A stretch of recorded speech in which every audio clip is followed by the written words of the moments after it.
The Israeli army is right outside of Gaza, like right there. How can they not respond to a border breach when every bird that craps on the wall sets off an alarm? The entire system for 7 hours does absolutely nothing as terrorists stream into the country. A single helicopter gunship could have taken them all out as they crossed into Israel, and nothing happened. Nothing. It makes no sense. What makes a lot more sense is if the deep state in Israel and the deep state in the US had a plan to start a war. Can you tell me a bit about Gog, Magog, end times prophecies? It looks like an American aircraft carrier headed towards Jerusalem, trying to provoke the Russians on the other side, and the Arabs being sandwiched in the middle as pawns, just like the Jews are. It looks like this is a possible staging point for the Battle of Gog and Magog. I'm not saying that this is it, but it seems to fit so far. And that time of war is about to end this year in 5784, if that calculation is correct. Israel has to win this war, or there could be World War III. Hi folks, Canadian Prepper here. Well, it's an honor once again to have back a friend of mine, Rafi Farber, who is currently in Israel. As a preparedness channel, I try to remain as impartial as I possibly can. Part of, open source intelligence gathering and just trying to decipher the situation is being objective even in the face of frenzy and panic. And that's a lot easier for me to do because I'm over here and you clearly are smack dab at ground zero. So I'm not going to be projecting and prescribing or doing any sort of value judgments with you on the conflict. I'm sure everybody's got a strong opinion on this issue, and we're going to try to get your perspective on what's going on, how you're preparing for it, how you think this fits into the broader Judaic prophecies, if you will, eschatological stuff about, end times. And of course, what we primarily intended to discuss was the markets and how all this is going to affect the markets and the price of gold and yada, yada, yada. So just tell us a little bit about how you're doing, man. And thanks again for taking the time to come on today, because I know it is a not less than ideal time to have you here. Well, look, personally, I'm doing physically, I'm okay. I'm in northern Israel. There is some bombing going on to the west of me in the Galilee, but I'm in the Golan, which is south of Syria. There hasn't been much problems there, but there's starting to be some stirrings up there, and it's getting a little scarier. There are jets flying over my head every few minutes. I'm expecting to be called to the bomb shelter at some point, not necessarily right now, but it's probably going to get there. What happened here, from my perspective, it was a holiday. It was on Saturday, and Saturday is Shabbat, which is the Jewish day of rest, but that happens every week. It was a special Shabbat. It was the Shabbat where we finished reading the Torah. We finished the whole Torah, and it's a holiday called Shmini Atzeret. And traditionally, Jews, we don't have our phones on, and we're dancing around the Torah, and some people get drunk in happiness, and I don't really condone that. I don't think it's appropriate for the holiday, but that's what a lot of Jews do in this holiday. They drink. So they caught us in a situation where we're dancing, and a lot of us were drunk, and it was clever timing on their part. I have to give them that. I didn't find out about anything. I didn't know anything was happening until after the holiday. I'd heard some screams of people, secular Jews, or some Russians live here, non-Jewish Russians live here, yelling at us that there's a war going on, and we kind of just shrugged it off because we hadn't heard anything. So I first heard of what was going on when I turned on my phone and my computer, and we found out that hundreds have been murdered, and Israel was, quote unquote, caught by surprise. But I don't think that is possible. The whole story that Israel was caught by surprise, or the Israeli government was caught by surprise, is, in my opinion, and I'm not an intelligence officer, and I have no inside sources from the government. This is just my speculation using logic and what I know about Israel's capability, 1 meter from the Gaza wall. And what they have there is that surprising Israel by infiltrating Gaza is ridiculous on so many fronts. It is nearly impossible, in my opinion, that happened that way. For 7 hours, and I've heard this from sources at the Gaza border, the Israeli army did absolutely nothing whatsoever. The Arabs, the Hamas we call them terrorists. I don't even like that word, but Hamas stormed in, about 1,000 of them, some of them on golf carts. Some of them were paragliding above the fence on, these fan-powered paragliders. Some of them were just walking, and they walked in with guns and weapons, and they just started shooting people and burning buildings and kidnapping women. And there have been children that were kidnapped, 150 kidnapped, just walked across the strip. They had 7 hours to do this with no opposition whatsoever. A single helicopter gunship could have taken them all out as they crossed into Israel, and nothing happened. Nothing. So what I conclude from that is that something high up in the Israeli government, I don't know who, I don't know what, and again, this is speculation, somebody knew about this and allowed it to happen. I don't know if it was Netanyahu. I don't know if it was somebody else. I don't know if it was a traitor. But then you have to ask yourself the question, why would they allow this to happen?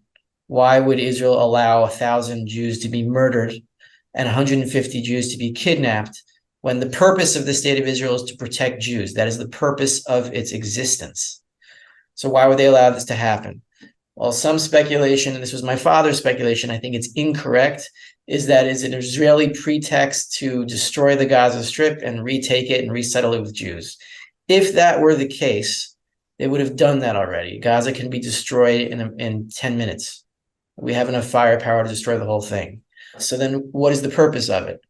Well, if you think about this logically, America wants to go to war, or the deep state of America wants to go to war. Whoever's in charge of it, Biden is the puppet, whatever the deep state is, whoever's really deep in charge of there, they need a war to drum up support for themselves, to drum up support for the establishment, because what we saw after COVID is that there was a coalition forming of people that understood what happened there, and they are trying to disarm the deep state, and they need to distract us again with another hateful attack of something and get people focused there, and so that America can lead another war and possibly attack Russia or Syria. So what we have now is the American aircraft carrier Gerald Ford, the biggest aircraft carrier ever built, the most expensive, the most mishuchlal, the most developed, sophisticated weaponry, is now on its way to Israel's coast, and it just happened to be in the neighborhood.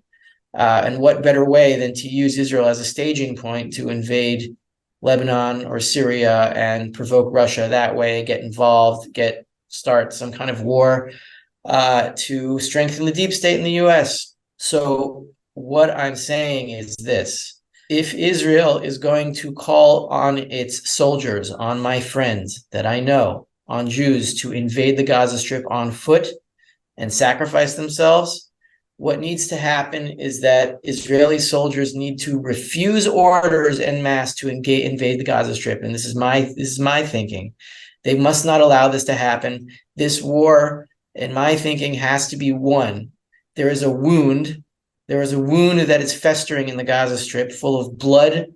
It is a festering wound, and it needs to be sealed. That means Israel needs to win the war before the American aircraft carrier gets here to stage an attack on whatever they want to stage. And we need to stop World War III before it starts by ending the situation now before America gets there. Otherwise, I think we're on the road to World War III, and that might be inevitable at this point, because I don't see Israel or whatever is left that's good in the Israeli government as having the strength to stand up to the government, which I think is the only way to stop this. How do you think World War III ensues from American involvement in this conflict? Do you think this starts in Syria? Do you think this starts with Iran? Geographically, it would start with Syria. Again, I'm not an expert on geopolitics, but I'm just seeing what would America's interest be in landing here and landing in Tel Aviv or landing in Haifa. They would pick a fight with Syria or Lebanon. Hezbollah is really in charge of both places. Hezbollah is the ruling party, and they bomb Israel also, and they are backed by Iran. So if America wants to take out Hezbollah positions in Syria or Lebanon, park itself in Haifa on the port there, and then just have its warships bomb Syria or Damascus or something, Iran would have to respond. And Russia also is allied with Hezbollah. So it would start there. And then Iran would have to respond by perhaps attacking the warships or attacking the aircraft carrier if they want to save face. I'm not saying Iran has the firepower to actually destroy it, but they would have to attack. And then that would be pretext for the rest of American forces to go to the Persian Gulf and attack Iran directly. And then Iran could attack Israel in some way, through the air by bombing it. I don't know. And it would proceed from there. And from there, oil would go to $300, $400 a barrel. And the dollar would collapse, which is the good news, because if the dollar collapses, America can't wage war anymore. And I think this is their blind spot. They don't really know that they're setting their own trap. Evil can never win. At some point, the warmongers run out of gold to spend, and they have to stop the war. So I don't know how long World War III would last, but that would be the progression of it, from my view. Some people are saying that this is just a competence thing, that this is just the Israelis were resting on their laurels. They had such technological superiority in terms of military firepower for so long that they just became complacent. I've heard that floated as one excuse for the border breach. But then I've also heard now, and I haven't heard much about this, but I just caught wind of this yesterday, maybe you heard about this, that they're trying to already, it seems, set it up so that they can say that there were some people in the IDF who might have been on the take.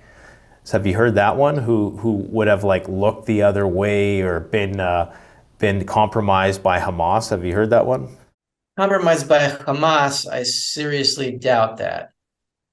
What I think is much more plausible, and first of all, the incompetence story, that makes no sense, because no matter how incompetent you are, the Israeli army is right outside of Gaza, right there. Mm-hmm. How can they not respond to a border breach when every bird that craps on the wall sets off an alarm? That doesn't make any sense. They can be incompetent. They can be stupid. Fine. I'm not saying that there aren't incompetent people in the Israeli army, but the entire system for 7 hours does absolutely nothing as terrorists stream into the country. It makes no sense. What makes a lot more sense is if the deep state in Israel and the deep state in the US had a plan to start a war, and then bribes, money changing hands, or security guarantees. You can frame this in a much more benign sounding way, right? The benevolent Americans go to the benevolent Israelis who are trying to protect their people, and the Americans say, look, you're going to have to sacrifice some of your people to start a war with Iran so we can protect you from Iran. They have this nuclear weapon. We have to protect you from it. We want to help you, and we have to take care of this Russia problem, right? So we're going to have this aircraft carrier right off the coast in the Mediterranean, and then we'll move it over when your people were killed, and you will sacrifice them, and we'll make sure that it won't happen again, and we'll give you all the money and weapons you need for 10, 20 years out. This could be worked out in that sort of way. Obviously, this is an insane way to maintain world peace by starting a war, right? We know that because we are competent, sane people. Yeah. Right? They're rational people. These people are not. They are power hungry, insane people. At the same time, people who want to say that Israel can't respond with the total destruction of Gaza, and I don't want to kill any innocent people. This is not what I want. I don't want anybody on either side to die. I do not hate the Arabs in Gaza. I hate the Arabs that murdered Jews, absolutely, and they deserve to die. But most of the people in Gaza are innocent. But you live in Canada. You live in Saskatchewan, right? Mm-hmm. Saskatchewan. So let's say the state underneath Saskatchewan at the border, 1,000 people from, was it Montana, come and invade Saskatchewan and kill 1,000 Canadians and rape the women and kill the babies.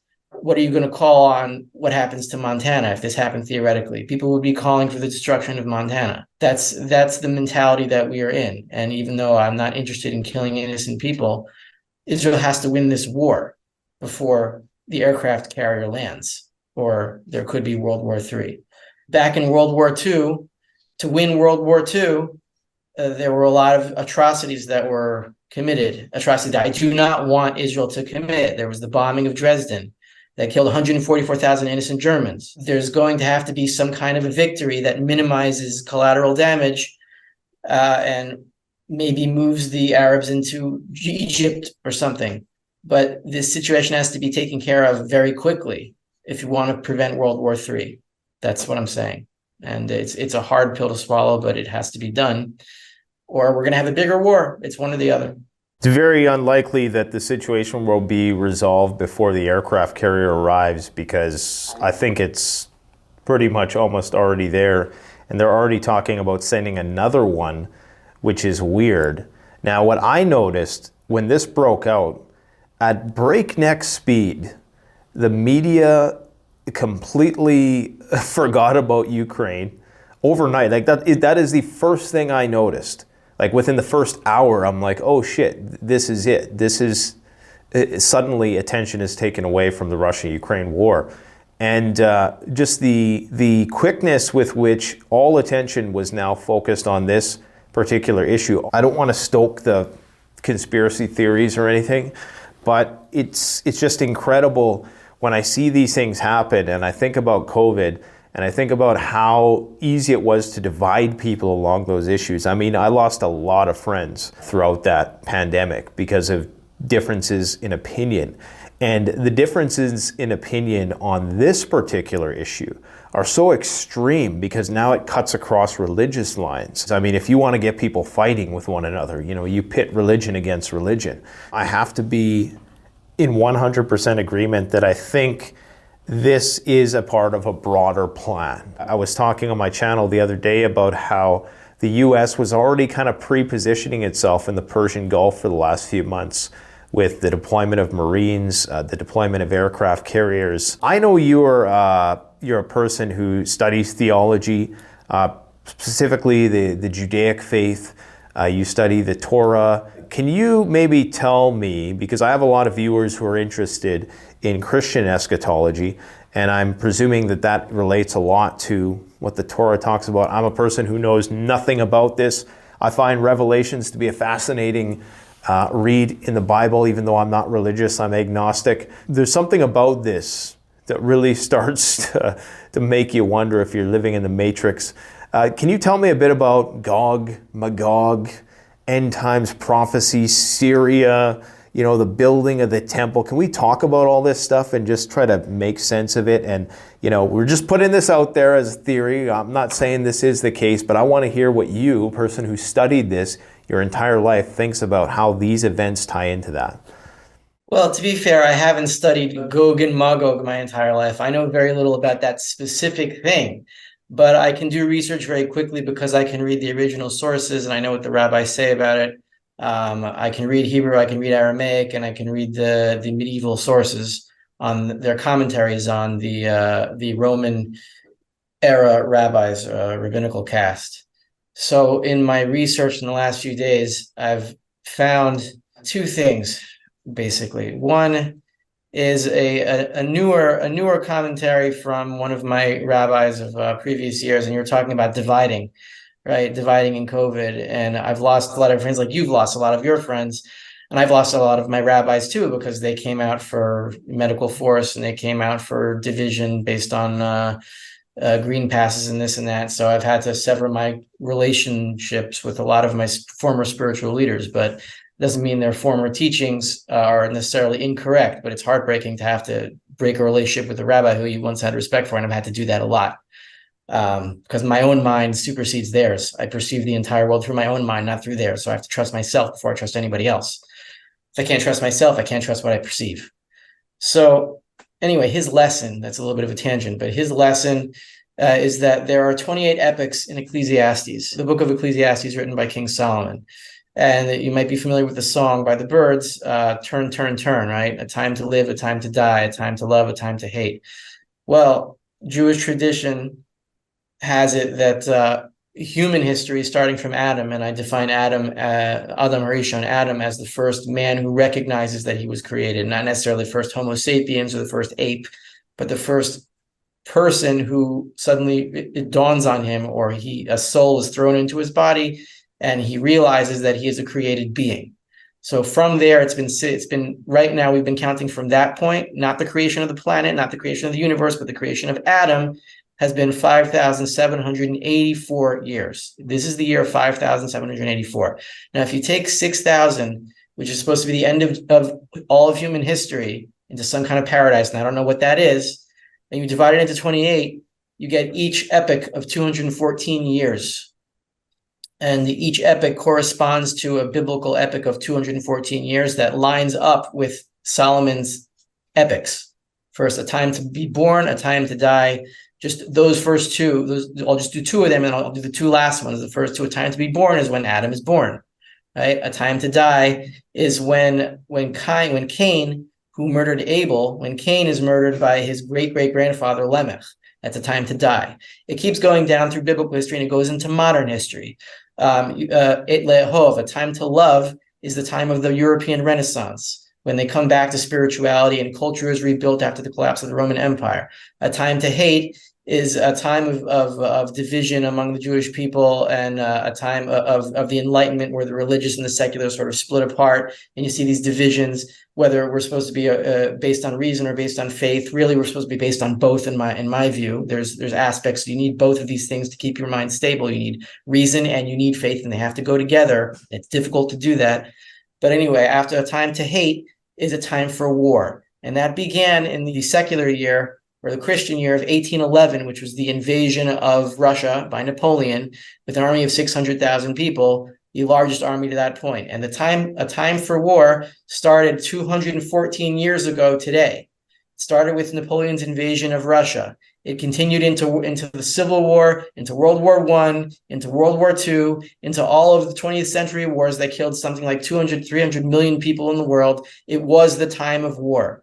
And that time of war is about to end this year in 5784, if that calculation is correct. And the next time is a time for peace. The time for war should end in 5785, which begins in the month of Nisan, which is April, May, with the Passover, which is the Jewish New Year. The other thing about Gog and Magog, Gog and Magog, first of all, on a very simple level, it's not two powers, it's one power. Gog is the king of Magog. If you look at the verse in Ezekiel chapter 37, it's not two powers, it's one power. Gog is the king, Magog is the people.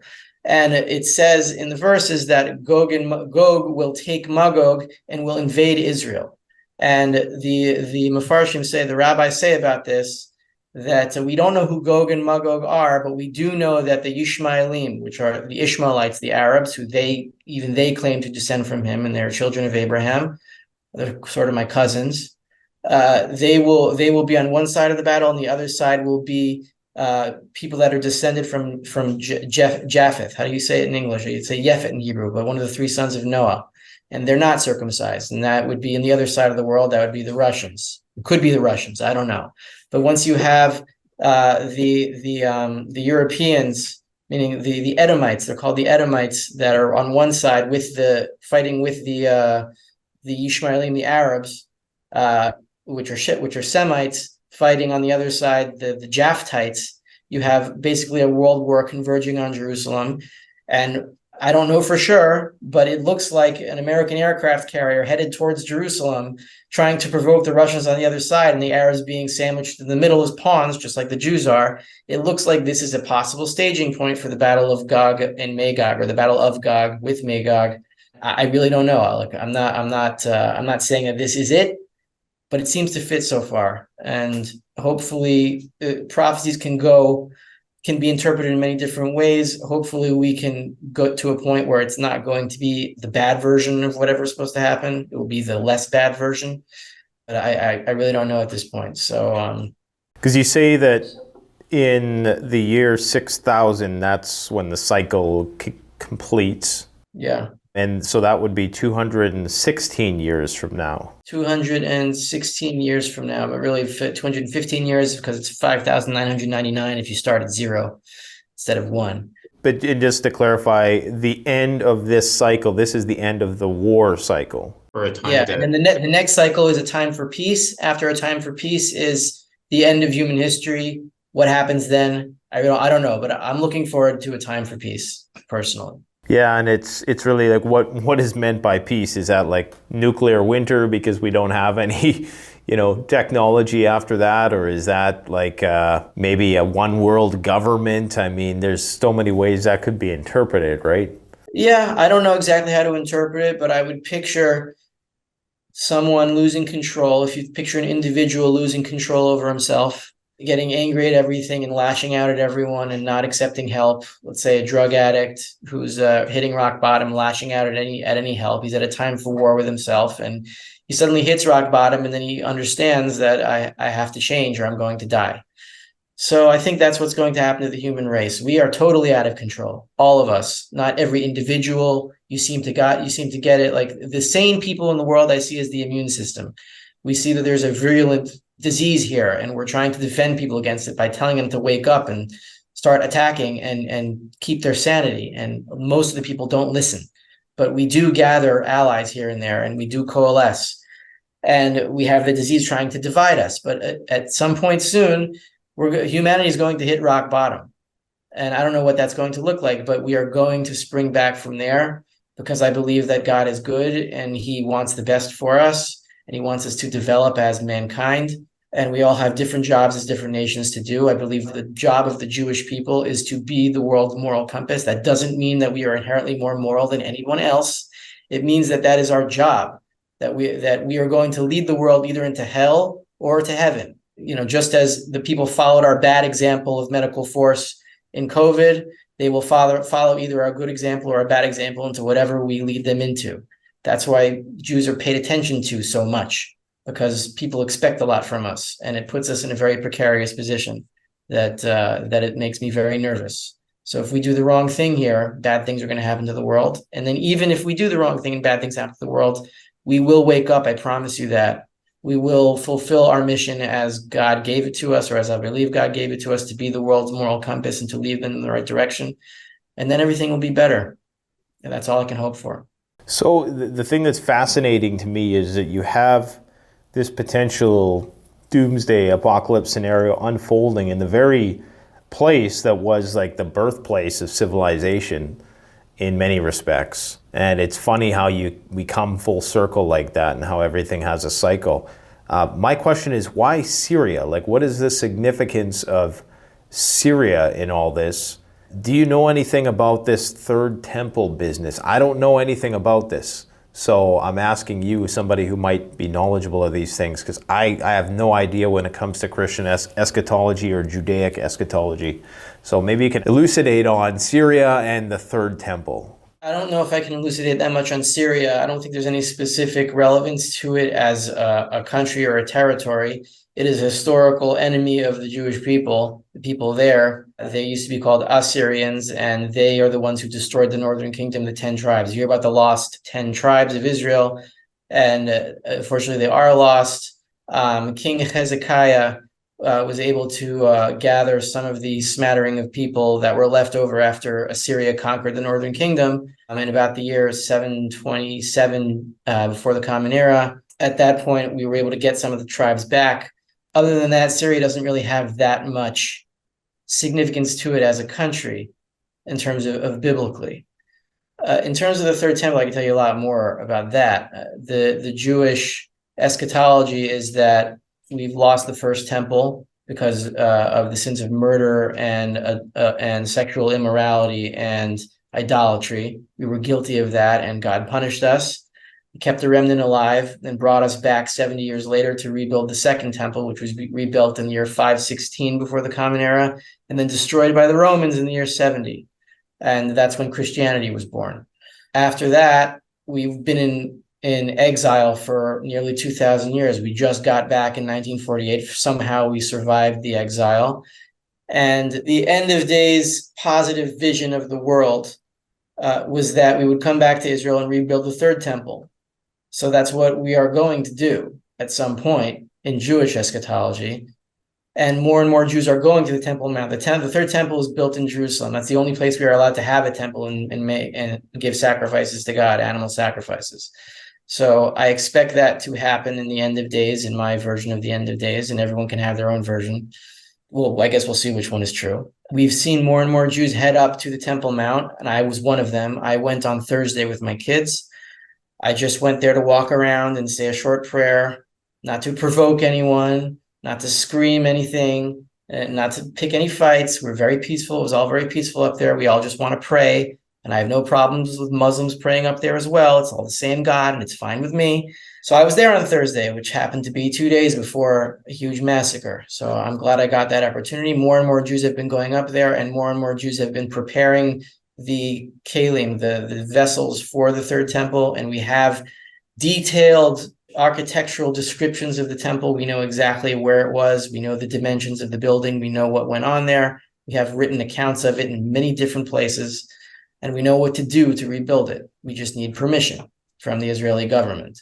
So that's the third temple. And just to return to Gog and Magog for 1 second, one thing I did read, which makes sense to me now, is that one of the later rabbis, the 19th century rabbi called the Malbim, says that Gog and Magog, that prophecy can only come true when Israel is back on its soil, when it's living in peace. Because how is Gog and Magog supposed to come back to Israel and kill the Jews there if the Jews aren't already there?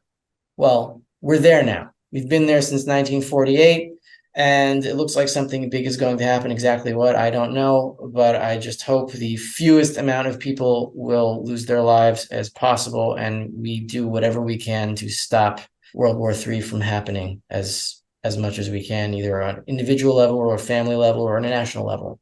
And for that, we need mass civil disobedience, mass army disobedience. The Jews should not go into Gaza. It's just suicide, and we have to just conquer it from the air and end this war before it starts. Yeah, and unfortunately, I think at the time of making this video, the decision has not only already been made to go in, but they're already, as far as I know anyways, advancing on the region. And that's what I've heard most recently, but there's a lot of misinformation online too. So what are you doing personally to prepare for what could be a conflict flaring up in your region, like a wider conflict? Like, what are you doing to get ready from a preparedness point of view? Obviously, we're going to talk about the financial stuff that you're probably well squared away in already, but in terms of just the physical component of the survival, what's on your mind right now in terms of safety and getting ready? I've reapplied for a gun license when I heard that there is a program to get Israelis armed all across the country. That's another thing, that in the South, they've been confiscating guns from residents there on the excuse that they're being stolen. And then all of a sudden they say, oh, that was a bad idea. Maybe Jews should be armed in case they get invaded from Gaza, but they weren't. Now more people are getting armed. There were 40,000 applications for gun licenses just yesterday. Mine was one of them. My weapon was confiscated after I dropped my daughter off at kindergarten in 2021 without a vaccine pass. I was arrested, and my weapon, I didn't bring the weapon anywhere. It was in my safe in my house. No weapons were involved in that. I just dropped my daughter off at kindergarten against the COVID regulations, and my weapon was confiscated. So now I don't have one. I'm trying to get it back. That's most practically what I'm doing. I'm gathering water. I have a survival straw. All these I'm sure you're familiar with. I'm like a little child with prepping on your level. I'm not on that level. I'm more of a monetary prepper, and my plan is to create a division of labor in my circles. I tell people that I trust. People know that I have gold and silver. It's not here. They can't steal it from me, but they know that I have it and that I can provide it to them in exchange for services. So I'm trying to build a local economy. That's what I'm doing to prepare my children, to let them know that there are difficult times ahead, to keep our family strong, to keep my friends strong, and to keep the friends that I've made. In my view, it's not about preparing yourself for every contingency. That's impossible to do. You need to unite faith in God with preparing and doing your own work. It's a partnership. It's sort of like what I was saying before about the unification of reason and faith. They all have to come together because we don't know everything, and we can't protect ourselves from everything. But my advice is, if you are a prepper and that is how you really enjoy, and it gives you joy to do that, do it. Do as much as you can. Collect guns, collect ammunition, collect resources, collect friends, move out to the country, do whatever you can. As long as you are enjoying it, it's giving you joy. If you're doing it out of fear, you got to slow down, you got to reframe and not be afraid. I went through that process today. It's a very scary situation, not only when you are invaded and 1,000 of your family is killed and women are raped and babies are murdered, but when you understand that your government is probably part of this, and I don't know for sure, but it seems ridiculous that they didn't know about this 7 hours in advance and they did nothing. When you know that your army is not really in your control and they're not there to protect you, they're there to advance an agenda from the deep state, whether it's the US deep state or the Israeli deep state, and they're allied against us, it's an even more terrifying proposition. So it's scary. And if you find yourself going into fear and indulging in that fear, you're in the wrong place. And I was in the wrong place today. So really it's a mental game. Prepping is a good thing. Collecting resources is a great thing. But the purpose of doing that is so that you do not fear and that you are calm. So the best advice I can give is to just stay calm. And I'm really talking to myself. Just to get clarification, you said that they confiscated your firearm because you didn't have a vaccine pass? Yes, well, technically what happened is that I went into the kindergarten to drop my daughter off as a statement that they're not going to separate me from my daughter just because I don't have a vaccine pass. Like, it's my daughter, it's not their daughter, and that's it. So I sat down with her and I played a game with her. And then I go home and I find that the police are there arresting me on suspicion of assault. So they didn't confiscate my firearm technically for going into the kindergarten without a vaccine pass. They needed a legal reason to confiscate my firearm, so they made up that I assaulted this woman.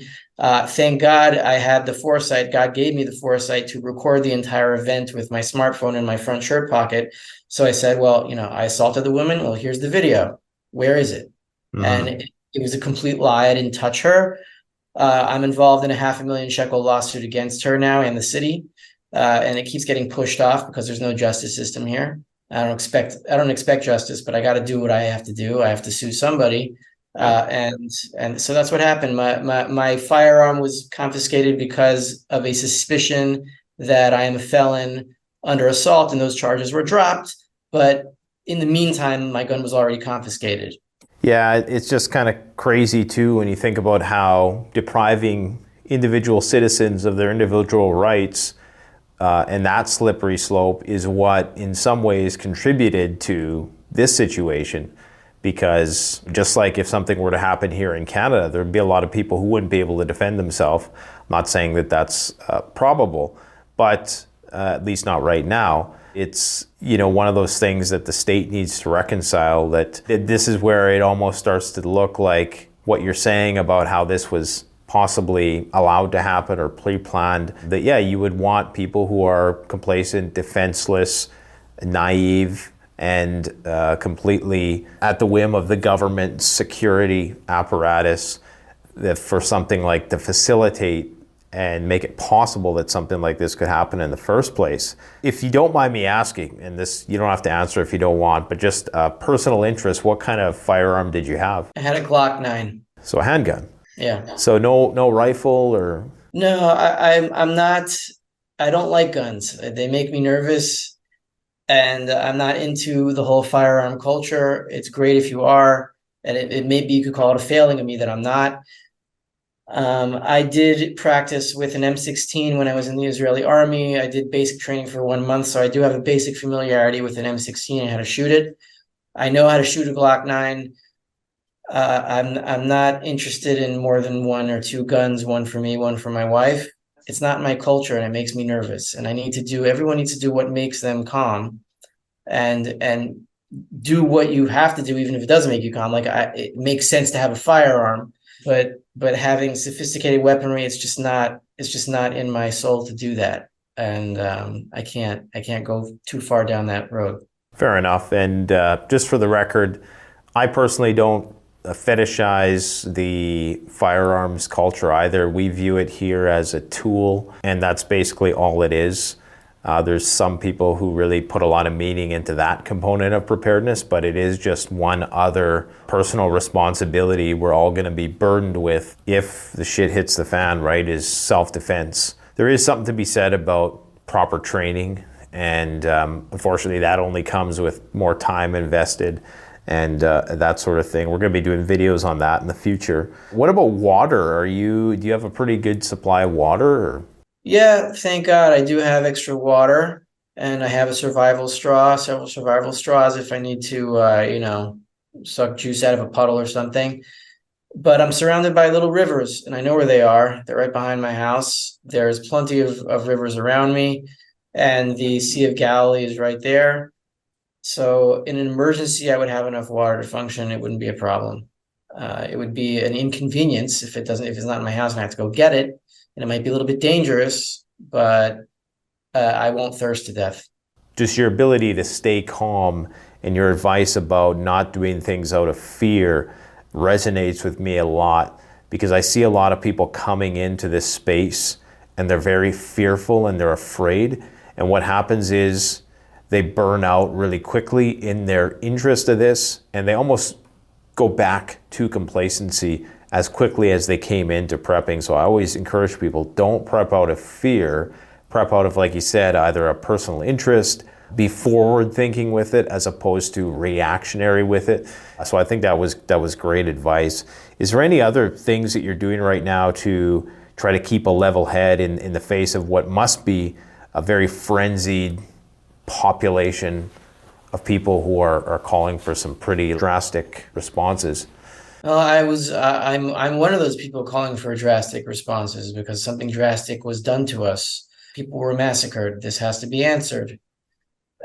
What I say is that that peace is not something that you negotiate while you're fighting. You fight, one side wins, the other side loses, and then you have peace.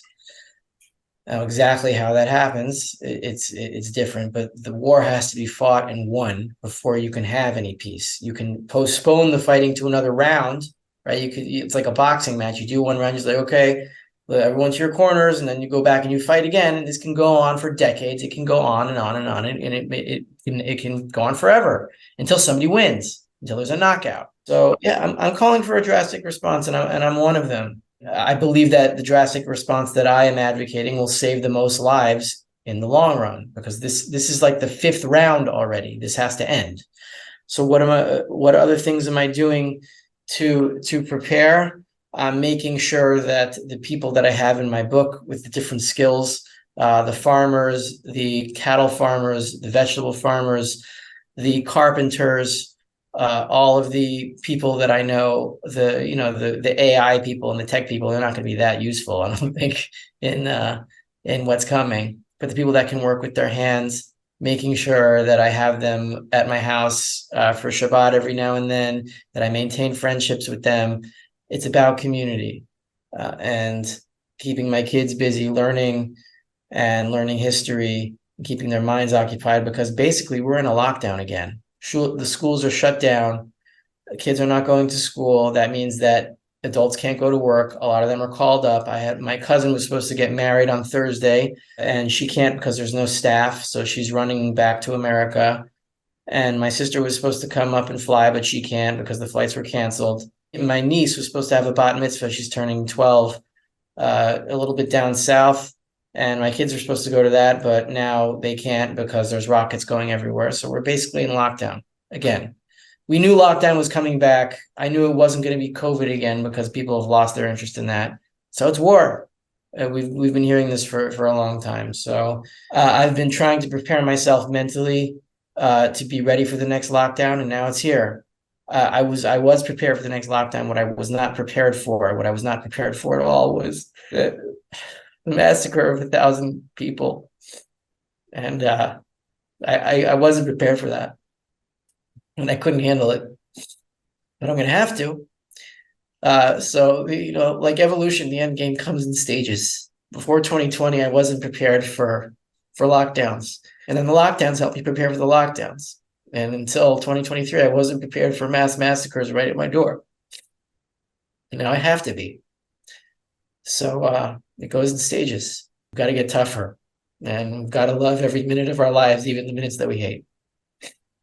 Yeah, and what you said about the somebody having to win, as much as we'd all like to see a peaceful reconciliation of this issue, especially on the multipolar world front, one of the gripes I've always taken with this idea of a multipolar world is that it simply can't work.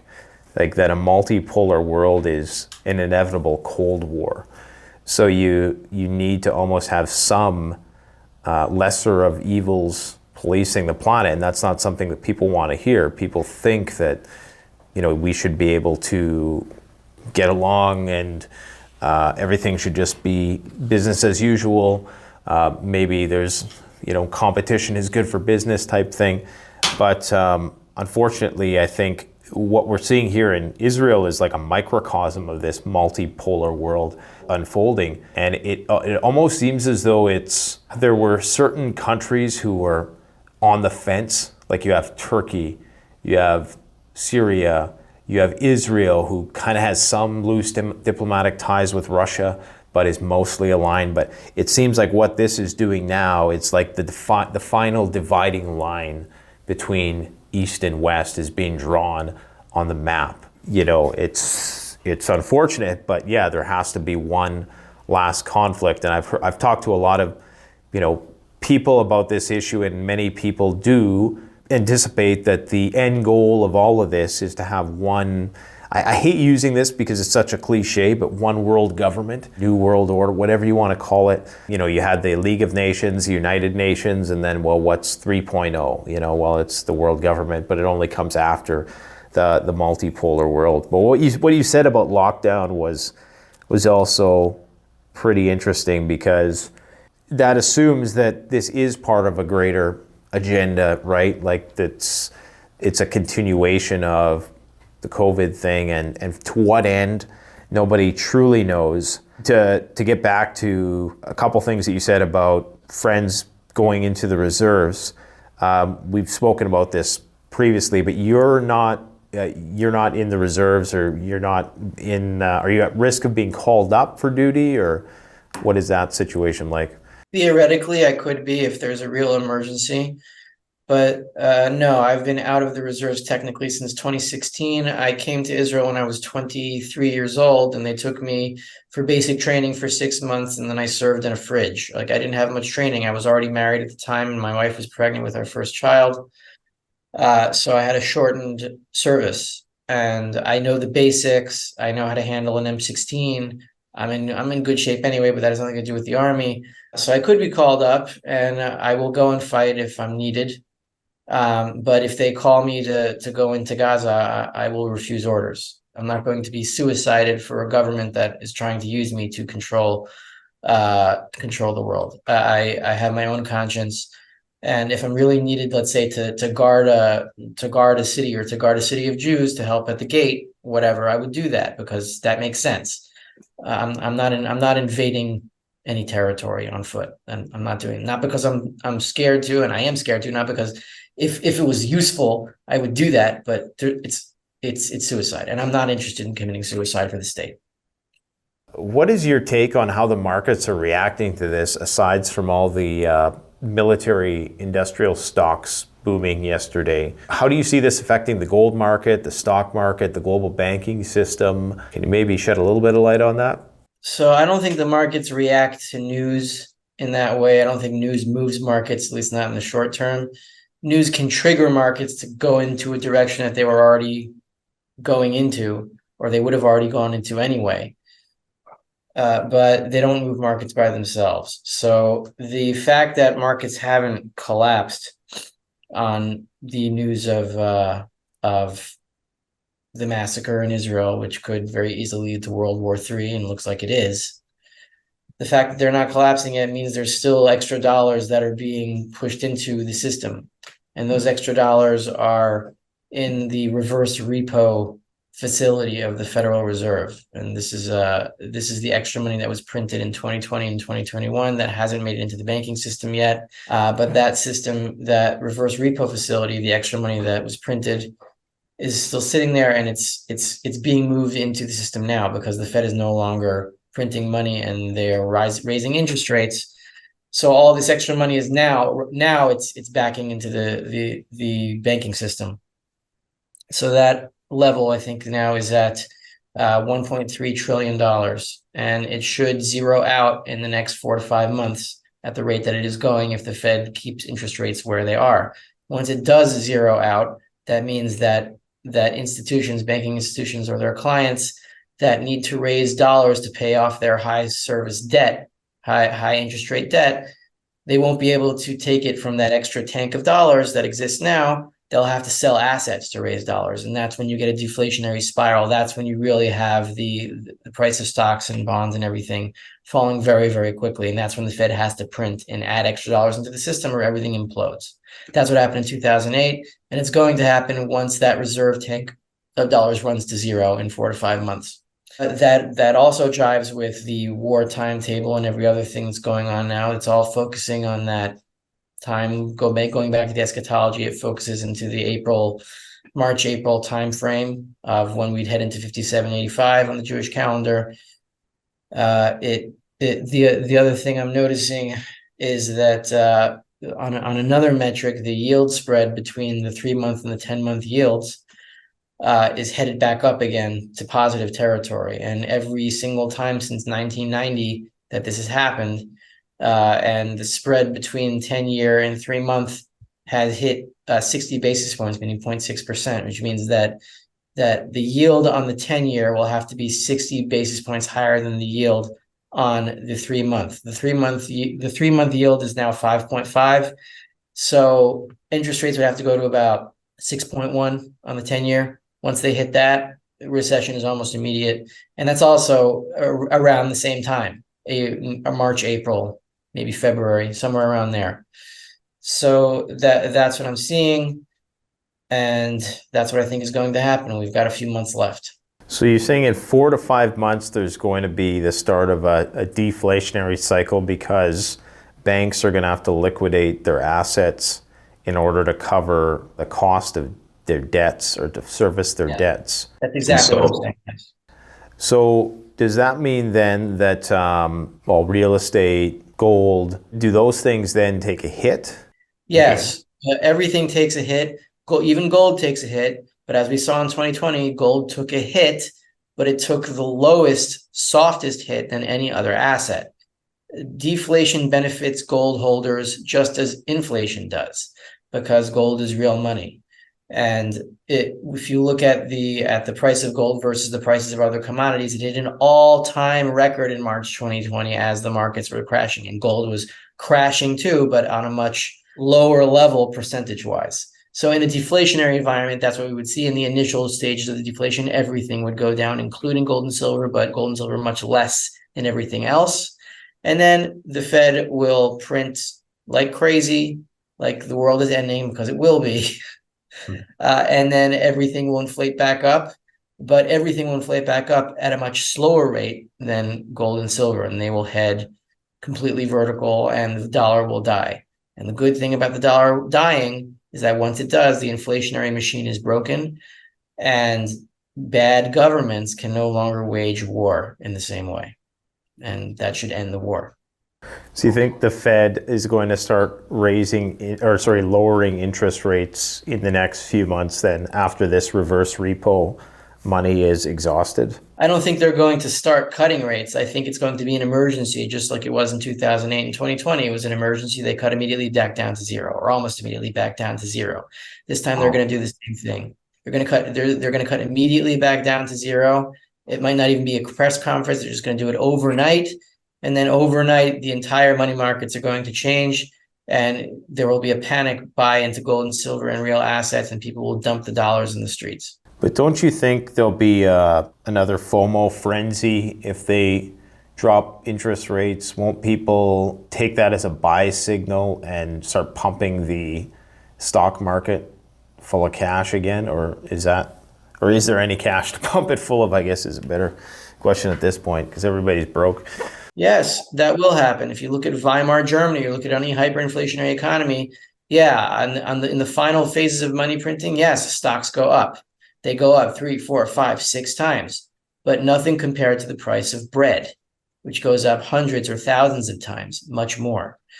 And so stock owners quickly see that they are losing money, even though the nominal value of their brokerage accounts is going up 5, 6, 7 times, because the price of basic necessities goes up so much faster. The only thing that goes up faster than the price of basic necessities is the price of money itself, because that is the very thing that maintains the division of labor and prevents the zombie apocalypse from occurring. It doesn't make it easy, but it makes it possible to rebuild a human society based on the division of labor, which is why during these times, gold and silver go up faster than any other asset class, including basic survival gear and basic survival necessities like food and water. Even though they go up in price, they don't go up in price as fast as money itself. So with this pending market melt-up of sorts that will come as the Fed raises rates, this might be a great opportunity for them to bring in the CBDC or the whatever. How do they present this to the public? Because they have a very good way, I must say, as much as people talk trash about the Fed, I mean, they're very good at like finessing their agenda and pushing it through with minimizing panic for the most part, or at least they have been up until this point. So how are they going to come out and say, oh yeah, we're just dropping interest rates, don't worry, it's not a big deal? Like, how are they going to keep people calm? Like, how quickly, when they first make that announcement or don't make that announcement, do it overnight, whatever, does it take before we really before the panic starts, I guess? I don't think they're going to be able to control the panic this time. They were only able to control it in 2008 because they could still print money and the dollar had value. This printing is going to destroy the value of the dollar because price inflation is still at 5, 6%. And we're only a few months away from when they're going to have to start doing this. So you could say maybe it'll fall to 4 or 5% at that point, 4 or 5 months from now. But dropping interest rates to zero in an environment where price inflation is what it is now, it's going to cause a panic, and they're not going to be able to stop it. They're also not going to be able to institute a CBDC. They could try that, but it would have to base itself on the value of the dollar, because the CBDC would be another derivative of the current dollar, because the price array of the CBDC would have to be based on the current price array. So it wouldn't stop prices from spiraling out of control. The CBDC is not going to succeed. It's not even going to succeed for a short time, I don't think. With World War III, on the doorstep, they don't have time to implement it. So I wouldn't worry about CBDC, and I wouldn't worry about a totalitarian government, because they're going to consume their own resources, and once they consume their own resources, they will be out of luck, and we'll be left to our own devices, and that will create a certain amount of lawlessness, which is what we are preparing for. And the best way to counteract lawlessness is to reintroduce money, because money allows people to work together rather than fight each other. They do that with money. We cooperate using money. That's why we don't have to kill each other. So the best thing that you can do, prepping is very important, and I don't minimize it. You're doing holy work. Your channel is a holy channel, in my view, and your audience is a holy audience, because they are part of the first responders. But part of prepping must also be to have a reserve of division of labor units to incentivize people to work together again, to minimize the fear that is going to be happening in everybody. And the way you do that is you give them money, you pay them to work for you, to be productive, to be human again. And by putting gold and silver back into circulation, that is how we will cure the fear, and that is how we will prevent the zombie apocalypse, and that is how we will end up minimizing the use of our guns against each other to protect ourselves, by building up the division of labor again and allowing humanity to work together once again. Yeah, and barter is one possible angle for that, but it's only so efficient in creating a complex division of labor like we've come to know. You do need some sort of monetary metal, or something that has the properties and the qualities of something like gold and silver. And I'm not a big gold person. I mean, I have a bit of silver. It's not something I push at the front of these videos, but I would encourage people to take a good look at this because, as you've talked about in the past, it is the crux of our financial system, and they've done a lot to try to take people away from an understanding of how it is at the base of the financial system. I think there's probably been some concerted effort to relegate gold stacking and silver stacking to the realm of conspiracy theory, but it's an empirical fact that, you know, at the basis of the financial pyramid is gold, and we've actually made some short videos of you explaining that that I'd encourage people to go and check out. But where can people find more information about you and just your work? You can check out my YouTube channel, Rafi Farber. That's the easiest place to go.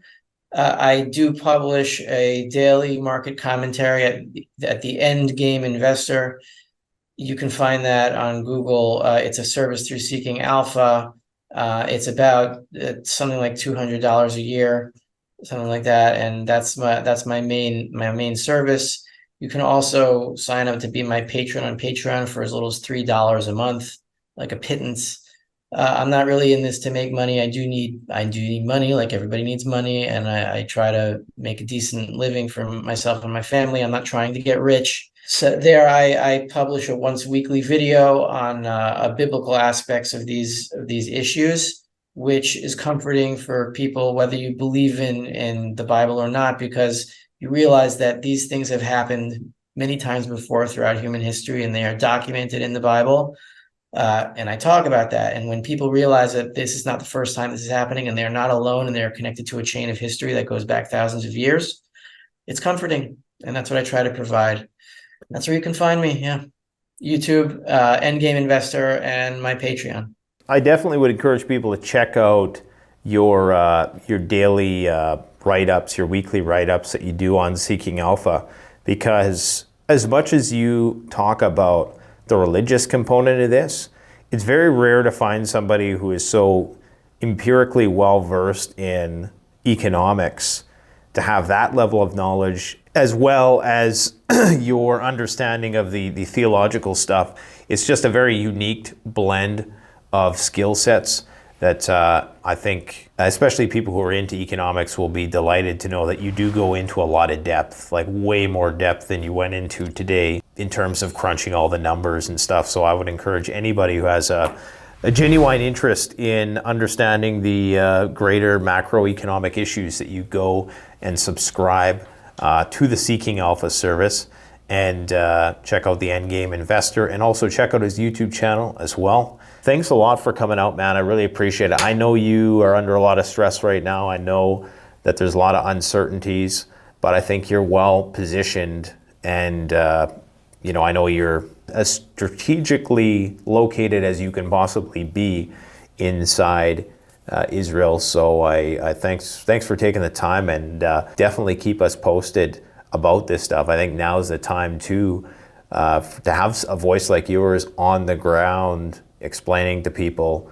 what's going on, and maybe that's a way to broaden the interest in the channel and hopefully reach more people. Yeah, thank you very much, Nate, for having me and helping me organize my thoughts, and keeping me calm too, because I've had a rough day, but you've helped me, get out of the worst of it.